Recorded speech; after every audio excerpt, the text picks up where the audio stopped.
Hi everyone, welcome back to my channel. এখন আমি বাপের বাড়িতে না, বাপের বাড়ি বলাটা ভুল হবে, এটা আমার নিজের বাড়ি। সেই জামাই ষষ্ঠীর দিন এসেছিলাম আর আজকে আমার নিজের বাড়িতে থাকায় ডে 4। তো এতদিন কোনো ভ্লগ করা হয়নি, এমনি ল্যাদ খাচ্ছিলাম বাড়িতে বসে, তাই জন্য কোনো ভ্লগ করা হয়নি। আজকে আমি মায়ের কাছে আবদার করলাম কাবলি ছোলার তরকারি খাবো তোমার হাতের। তো মা ওই জন্য কাবলি ছোলার তরকারি বানালো আর তার সাথে বললাম যে রুটি করো।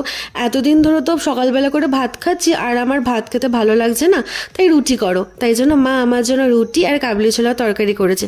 আর কাবলি ছোলার তরকারিটা কিন্তু আমার অসাধারণ লেগেছে। আজকে কিন্তু বাবা জানো আমার জন্য চিকেন এনেছিল, আমার আবদারি। আর মা বললো এটা কিন্তু তোকে করতে হবে। তো চিকেনটা আমি রান্না করেছি।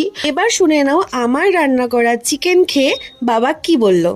কি অপূর্ব হয়েছে, কি টেস্ট হয়েছে, মানে কি বলবো, বোঝাতে যাচ্ছে কি করে বোঝাবো তোকে জানি না। বাবারা মনে হয় এইরকমই হয়। সো আজকে ভ্লগটা এইটুকুই।